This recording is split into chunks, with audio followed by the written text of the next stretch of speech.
So let's just take a deep breath as we just move into this part of our service here this morning. And here's my usual monthly statement. Can you believe it's December already?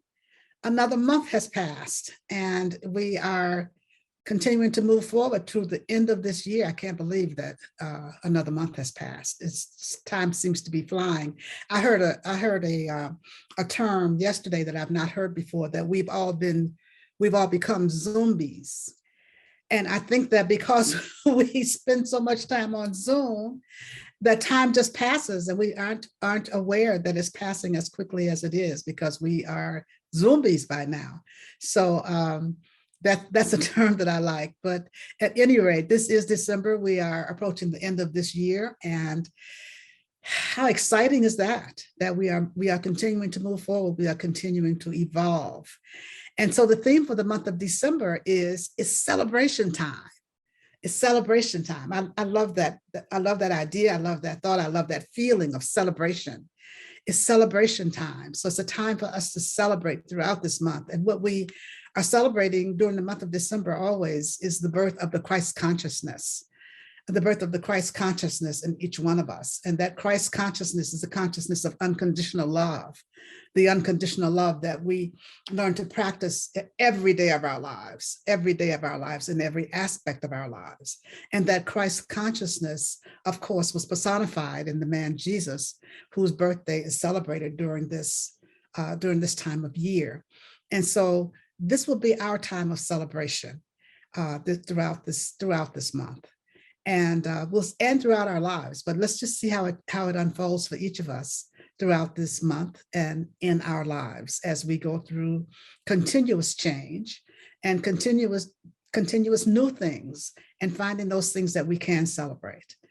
And so my topic today is how wonderful, how wonderful. And in thinking about celebration, you think about how wonderful is that? There's something to celebrate. And life is always available for us to celebrate. Life is always something for us to celebrate, not for something for us to dread, but something for us to celebrate. And so I'm inviting you to move into that not only the celebratory energy, but the energy of the wonderfulness of life, the wonderfulness of life, the wonderfulness of everything.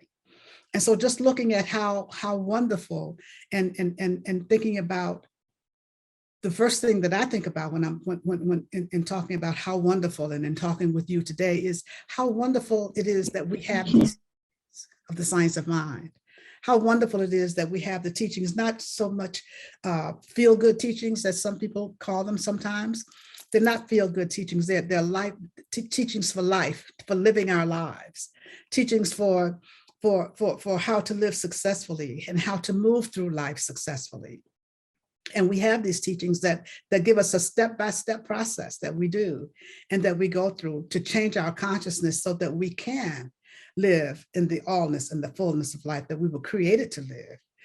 And so I just invite you to walk through this month and through this time and through your life with that energy and that consciousness of how wonderful it is.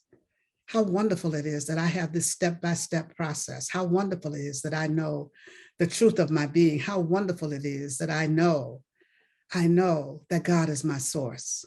How wonderful it is that I know that God is all there is. How wonderful it is that I know that there's only one life and one power and one presence and one mind and one breath. How wonderful it is that I know that we are all connected, that we are all a part of that one, that there's nothing that can separate us from that one, and that one is always guiding us and is always directing us and is always showing us the way.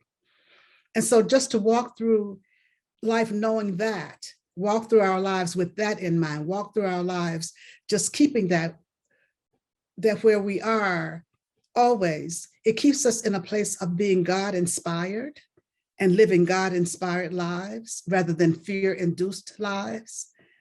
When we can walk through life knowing that God is always right where we are, that there's always that power and that presence that is with us, that is always guiding us, that is always directing us, that is always protecting us, that is always showing us the way, that is always available to us, that is always available to us, then our lives are God inspired. Our lives are God inspired, and we can let go of the fear. We can let go of the doubt. We can let go of those things that would hold us back. We can let go of those things that would block. We can let go of those things that would block. Ernest Holmes says how wonderful it is that we can sit in the quietness of our own being and direct a power greater than we are. Direct a power greater than we are to help us and others. How wonderful it is that we can sit in the quietness of our own being and direct a power greater than we are. We can direct a power greater than we are through our thoughts, through our words. We can direct a power greater than we are to help us and to help someone else. How wonderful is that? How wonderful is that? How powerful is that? But we can only do that when we are aware of our connection to that one. We can only do that when we are aware of our connection to source. We can only do that when we are aware that this power is available to us, that this power is available to us, that it is never, we're never separate from it, that it's always right where we are. And that's when we get a chance to really direct that power that is greater than we are. We get a chance to direct it when we are in that place of awareness, because our purpose for being here is to bear witness to that power. It's to bear witness to God. That's our purpose for being here, to bear witness to God, to bear witness to the qualities of God, to bear witness to the opulence of God, to bear witness to the love of God, to bear witness to the peace of God, to bear witness to all the goodness of God, to all the qualities of God. That's our purpose for being here, to bear witness. And we can bear witness when we are constantly in that place of awareness, when we are constantly in that place of being, in that place of at one-ment with God, in that place of being consciously aware. And so just these ideas alone make me think about how wonderful life is, how wonderful these teachings are, how wonderful it is that we have the science of mind principles that we have, and how wonderful it is when we really use them. When we really use them, it's one thing to have them. It's another thing to use them. It's another thing to live them. And that's what we are talking about every week when we're here. That's what we're talking about every day, learning to use the principles every day. It's one thing to say we have them. It's one thing to learn them. It's another thing altogether to use them. And that's what we're being called to do. And we're being called up each and every moment of each and every day to use the principles that we know. And so what I'm going to ask you to do this week is to start out, number one, with stand in the truth that you know. Stand in the truth that you know. The truth principles that we're being taught, the truth principles that we talk about all the time, stand in the truth that you know. When anything unexpected comes up, when anything scary comes up, when anything that can throw us off center comes up, stand in the truth that you know. The truth that we know is God is my source. God is my source. God is our source. God is our only source. God is our only source. And Holmes says, don't confuse the source with the channel. God is the only source. Sometimes we think that the channels, our job may be a channel for good. Sometimes we think a relationship is a channel for good. Sometimes we think that a doctor is a channel for good. Sometimes it's source of our good. Sometimes we think that the job or relationship or doctor or whatever is the source of our good. It is not. God is the source of our good. And God uses all kinds of channels to reveal itself, to come through, to bring the good to us that is already ours. And so the important thing for us to do is to stand in the truth that we know. And the truth is that God is our source, that no matter what comes up, no matter what circumstances come up, no matter how unexpected things may be, God is our source. And God knows exactly how to work out a situation. God knows exactly what to do. God knows exactly what we need. God knows exactly how to show up, when to show up, where to show up. All we need to do is take a deep breath and be open and allowing God to show up, trusting, allowing God to be God, standing in the truth that we know, no matter what the circumstances may be, no matter how scary the situation may be, no matter how dark it may seem. And that's not to say that we don't acknowledge the darkness, that we don't acknowledge that there's darkness, but we know that in the midst of that darkness is light. We know that in the midst of this issue is God. We know that whatever the circumstances, whatever the events, whatever the situations may be, whatever name we may give it, that God is in the midst of it. God is in the midst of it. And that is ours to know and to remember always, always, and to be available to allow that allness and that fullness of God to just work in a situation, to be itself, because it's not doing any work, it's just being itself. God is just being the perfection that it is. We think God is working, but God's just being God. And so all we need to do is let God be God. Let God be the source and remember the truth that we know. You know, Holmes says to desert the truth in our hour of need is to prove we don't know the truth. So when we need it, when we need these principles, that's the time to practice them, not when we're sitting around and everything's going fine and we're just spouting off principles. We're just spouting off the things that we've learned. The time to prove that we know them is when we need them. That's how you stand in the truth that you know. Use the principles that you know, that you've learned, that you are living during your livingness. It's one thing to sit on the couch and watch TV and spout off science of mind principles. This is another thing to use them when the rubber hits the road and when we really need to use them. So I'm inviting you, stand in the truth that you know, prove that you know the truth. And it's not something that we, put on and take off like a different shirt or a different blouse or a different pair of slacks or whatever. We wear these truth principles all the time. We're never, ever without them. They're always available to us and we practice them all the time. And when I say practice, I mean, we're living them all the time in all circumstances, in all situations, in all events, no matter what we may name them, because God does not change. God is the changeless. Those circumstances that come up in our lives, those situations that come up in our lives, they're variables. They're variables. Things are always changing. They're always variables. There's always some kind of situation. There's always some kind of circumstance that we can get caught up in. The thing for us to do is to stay anchored in what we know to be the truth, that God is changeless. God is our source and God is changeless. And that is a wonderful thing. That's a wonderful thing. That is so how wonderful it is to have that anchor that we can rely on. And so I'm inviting us, stand in the truth that you know and hang on to that anchor that is anchoring us always, no matter what. God is our source. That is the truth that we know. How wonderful it is to know this and how wonderful it is to live this truth, to bear witness to this truth. And bearing witness means to show that you know, to confirm it, to show that you know this truth. And so that's what I'm inviting us to do. That's what I'm inviting us to do this time. And so the second thing I'd like you to do is to watch for the wonderful activity of God everywhere. Watch for the wonderful activity of God everywhere. There's wonderful activity of God everywhere, and just watch for it. That's all we need to do is just watch for it and align ourselves with it. Holmes says that if we can align ourselves with, if we can align our lives with love and forget hate, with life and forget death, with joy and forget misery, with abundance and forget limitation, how wonderful life would be.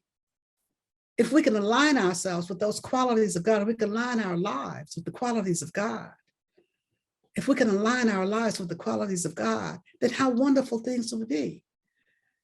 And we have the power to do this.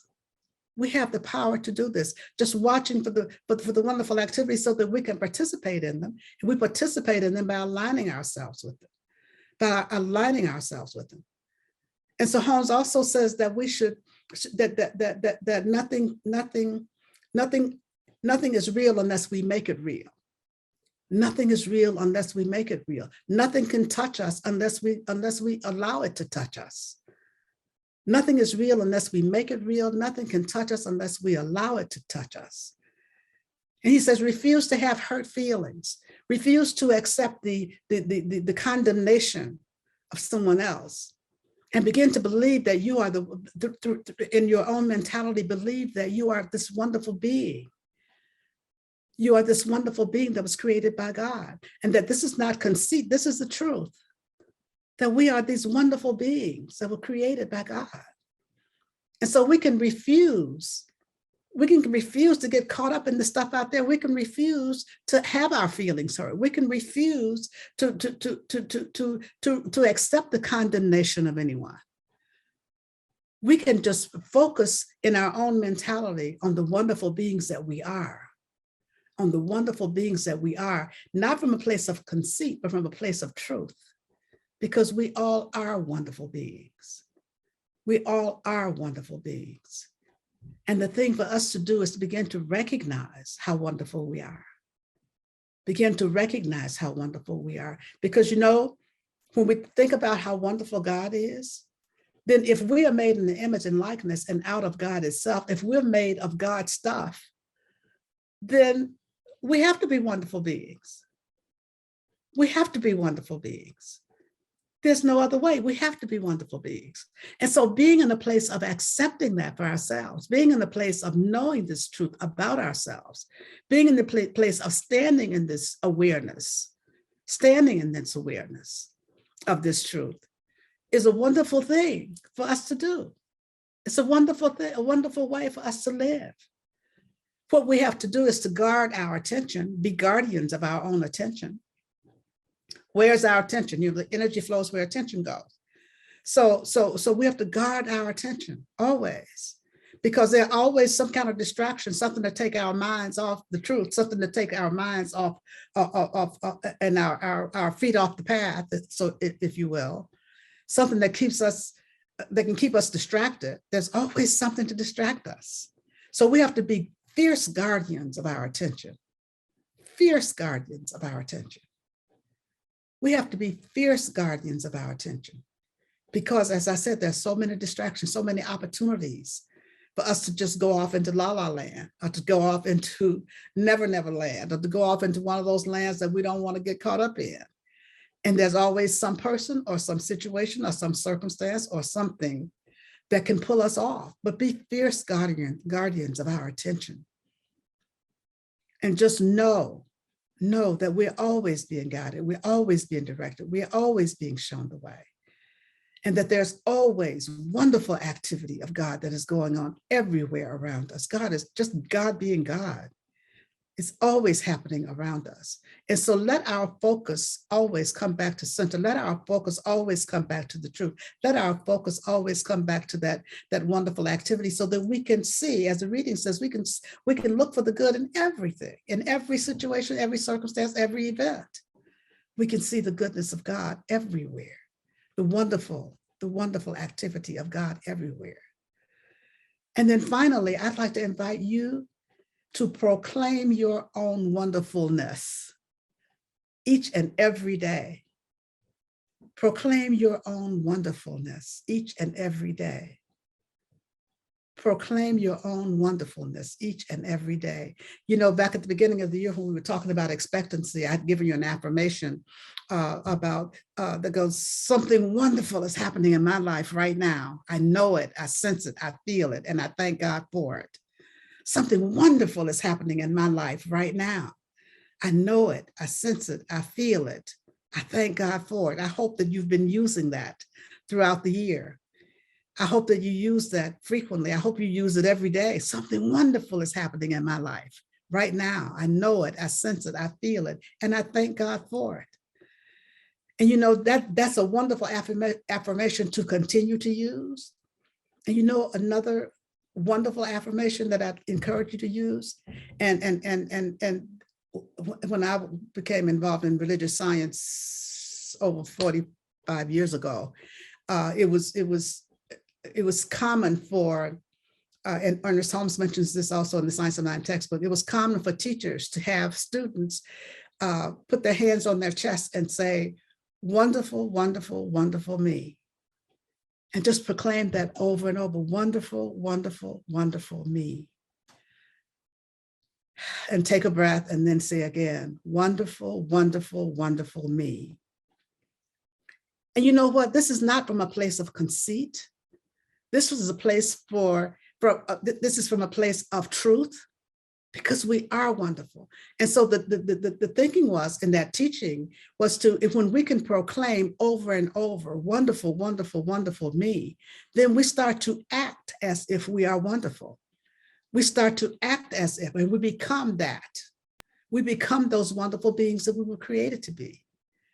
And so this is what I'm inviting you to do. Proclaim your wonderfulness throughout each day. Start your day off when you open your eyes after you say, thank you, God. When you open your eyes, just say, wonderful, wonderful, wonderful me. And just really, not just spouting off words, but really feel that. Really feel that, because that's where the creation is. Really feel that you are wonderful. Feel your own wonderfulness. And then after you say that 3 times, then you can say, how wonderful. How wonderful. How wonderful life is. How wonderful God is. God and life being the same. How wonderful I am. How wonderful I am. Because I am made in the image and likeness and out of God itself. God is wonderful. I have to be wonderful. I have to be wonderful. And then you can close that off with wonderful, wonderful, wonderful me. And you can end your day with that also. Wonderful, wonderful, wonderful me. And so when we do that, we walk through our lives in the consciousness of how wonderful. How wonderful. And as I said, yes, we acknowledge other things that happen, other things that appear dark. But then when we walk through life in the consciousness of how wonderful, then we are the light in the darkness. We are bringing light into the darkness. We're bringing light into situations that don't feel good, that don't appear good. We're bringing the light. We are the light. We are the light, and we bring our light into that darkness. Just with the notion of how wonderful life is, how wonderful God is, how wonderful I am, how wonderful we are. And when we start to do that, we begin to see the world that way. And that's how change happens. That's how change happens. And that's how we get a chance to live this wonderful life. We get a chance to live this wonderful life just by being wonderful beings. And this is what I'm inviting you to do. Be that wonderful being that you already are, that you were created to be. So let's take a breath now as we just move into prayer at this time. Just knowing and sensing and feeling God's presence right here, this wonderful presence of God, right here, right now, right where we are. Knowing that this presence is the only presence, this power is the only power, this love is the only love, this light is the only light, this breath is the only breath.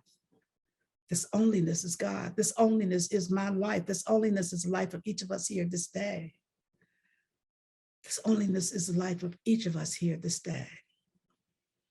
And so just knowing this truth, how wonderful it is to know this truth. And just knowing this truth, I speak the word for each of us this day. Just speaking a word of wholeness. Just knowing that the allness and the fullness of God is right where we are always, guiding us, directing us, healing us in our body temples, healing us in our bodies of affairs, healing us in every aspect of our lives that appear to be out of sorts, out of alignment. And that this healing brings us into alignment with the all that is. It brings us into alignment with all that is, so that all doubt, all fear, anything that is unlike this power and this presence that is God just falls away. And in its place is love and peace and harmony and forgiveness and compassion and balance and joy and peace of mind. There's healing of the broken hearts. There's abundance, there's prosperity. That's all needs being met in each and every moment of each and every day. God showing up as whatever it is we need. In whatever situation or circumstance we need it. God is in the midst of everything. And so this word is being spoken for anyone needing a prayer this day. Anyone needing a prayer this day. I know that God is right where each person is. God is in the midst of every situation. God is in the midst of every circumstance. God is in the midst of everything. And healing is happening everywhere. And so I just pause momentarily now so that you may speak the names of anyone you'd like held in prayer. You may speak their names silently or loud, and you may speak their names now.